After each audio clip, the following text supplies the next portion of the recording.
I've been kind of holding off on jumping onto this trend until I saw the right kind of bird.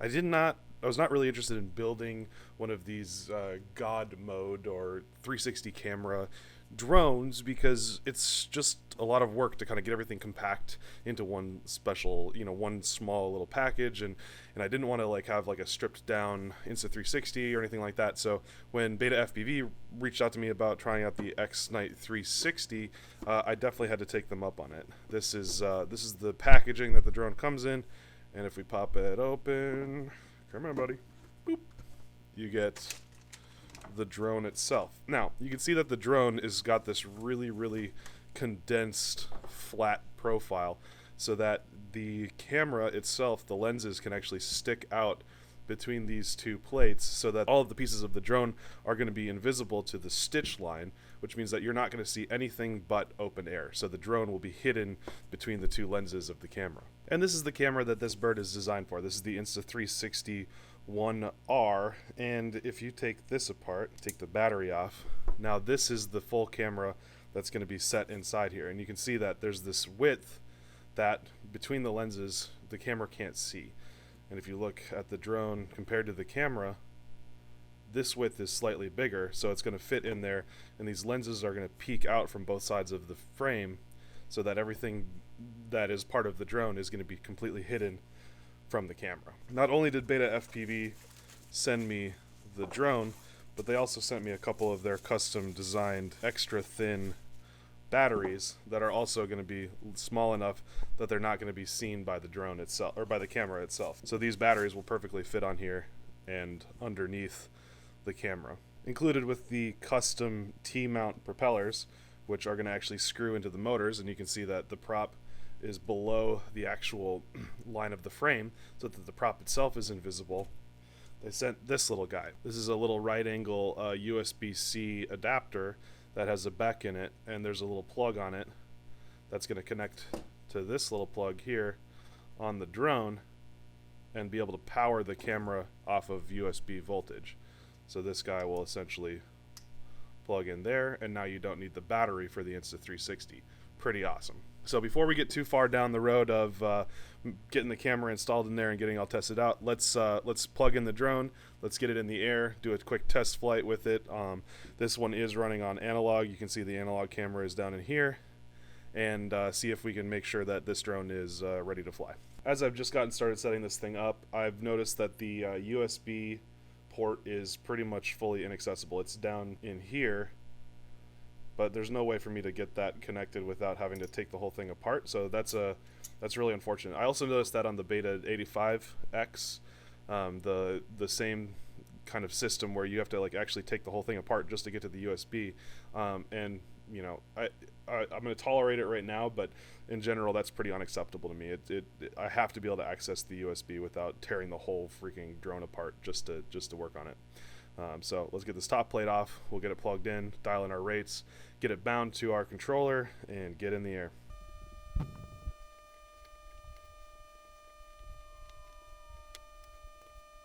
So in this build, we've got a TBS Crossfire. This is their VTX, goes up to 350 milliwatts. It's strapped onto this hard board, which is mounted above the flight controller, and then the flight controller is an all-in-one flight controller, OSD, and ESC. I don't know what kind of amperage that thing can do, but it's pretty compact. It looks like it's kind of built for toothpicks, so we'll see how that holds up over time.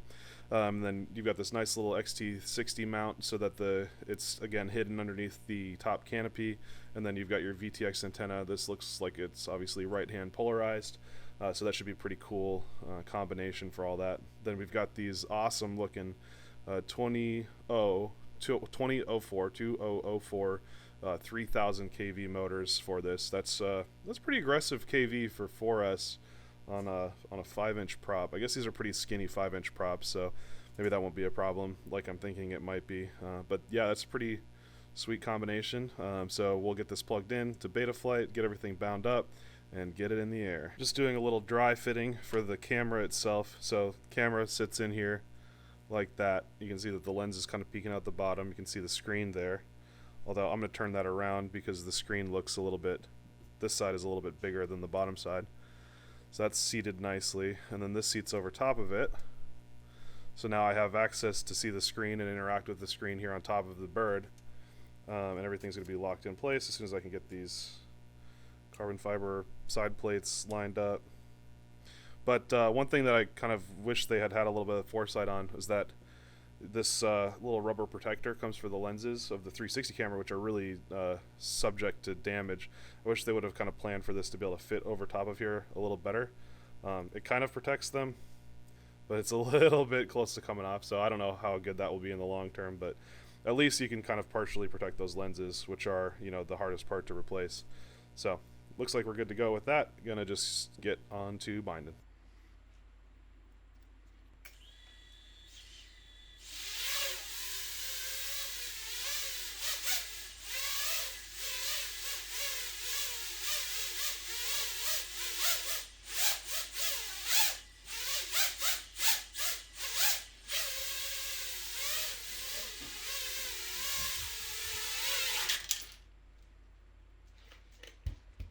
Well, that hover test was definitely a non-issue, so let's go ahead and pop this cover back off, put the camera in here, and get everything flying with the proper setup here. Alright, let's try out our little adapter here. So this adapter plugs in like this. Plug in the drone. Okay, we can see the adapter lit up. So now we'll plug it into the camera.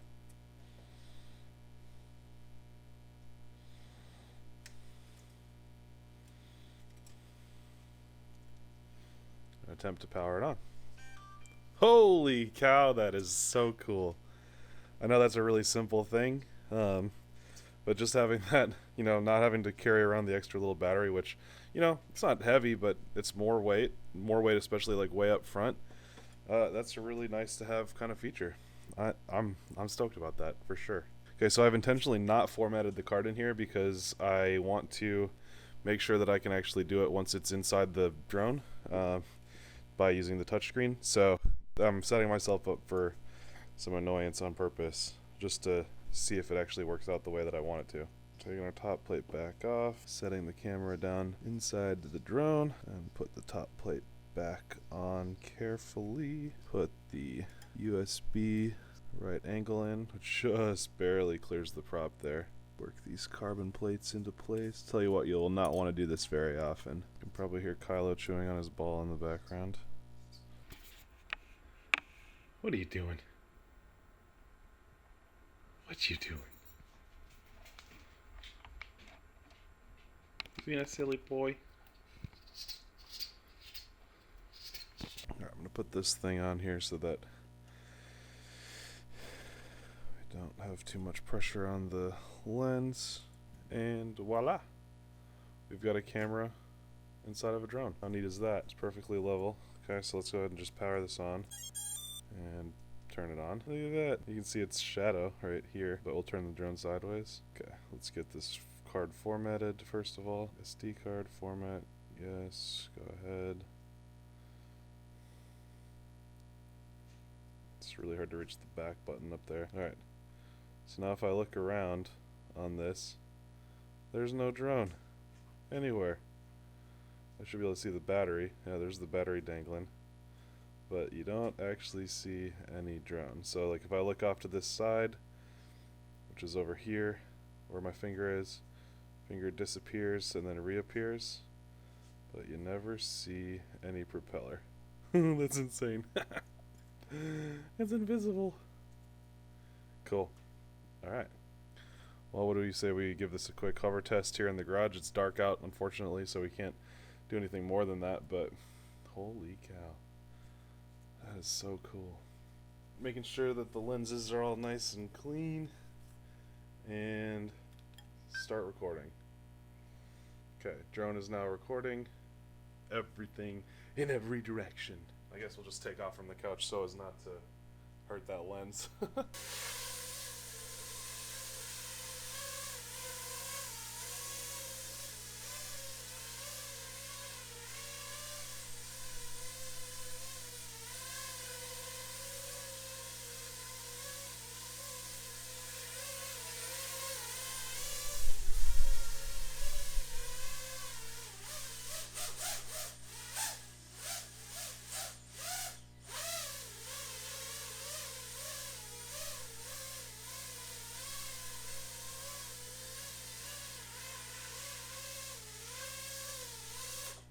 Hey, it flies.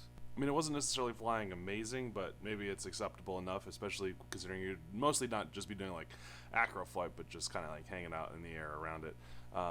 But I mean, hey, takes off, flies, records.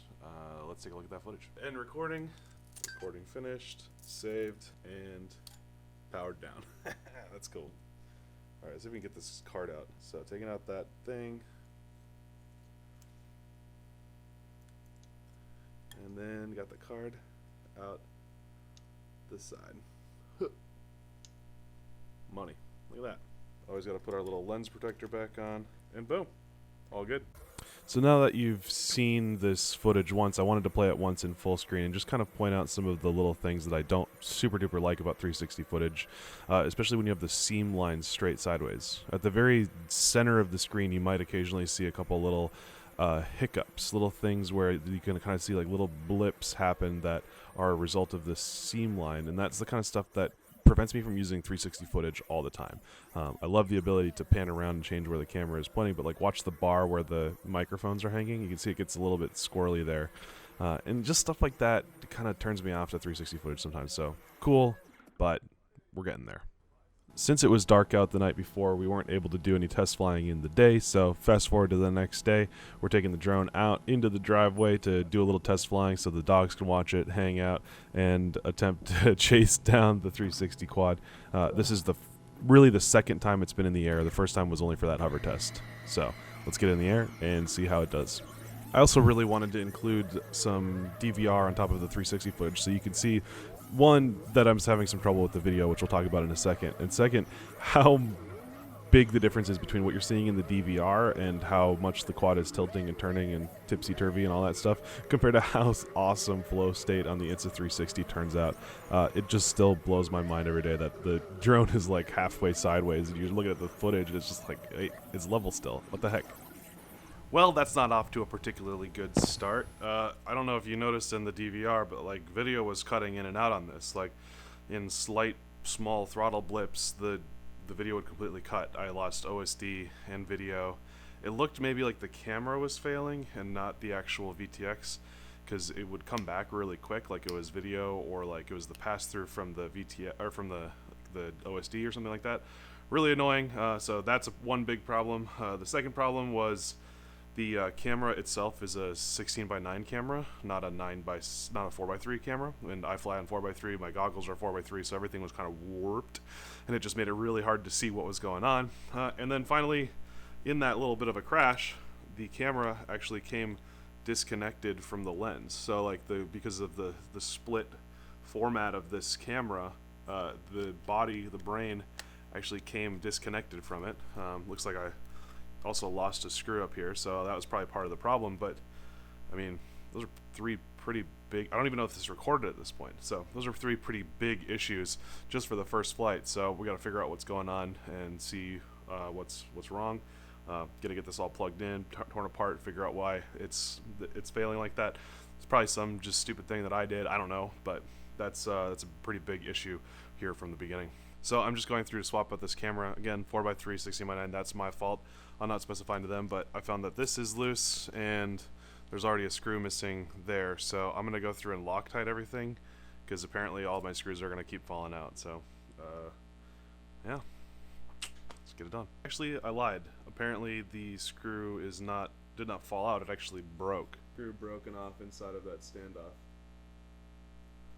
What is happening?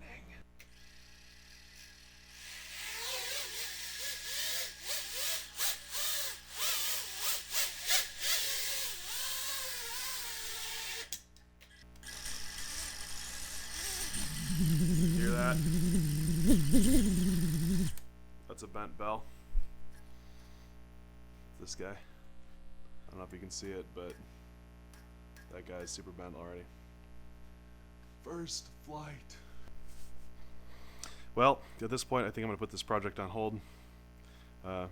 Don't ever think that I don't release stuff when it's not working. I'm not being paid for any of this. I get to make my own opinion about how these things are working. This one is not working very well out of the box. Brand new thing. Bad camera, bad video transmitter, broken motor in the first flight. You saw the one and only crash, and it was from 10 foot up into grass. I'm gonna send it back to them. I'm gonna let them address that, and I'm definitely gonna offer Beta FPV a chance to fix it up and try it out again. Really excited about the possibilities of this thing, but as it stands, it's not gonna be part of my fleet because out of the box it's not reliable. So thanks very much for hanging out. Sorry that this didn't turn into some really epic footage or anything. That would have been really fun, but that's not where we got to today. Thanks very much. Stay flying.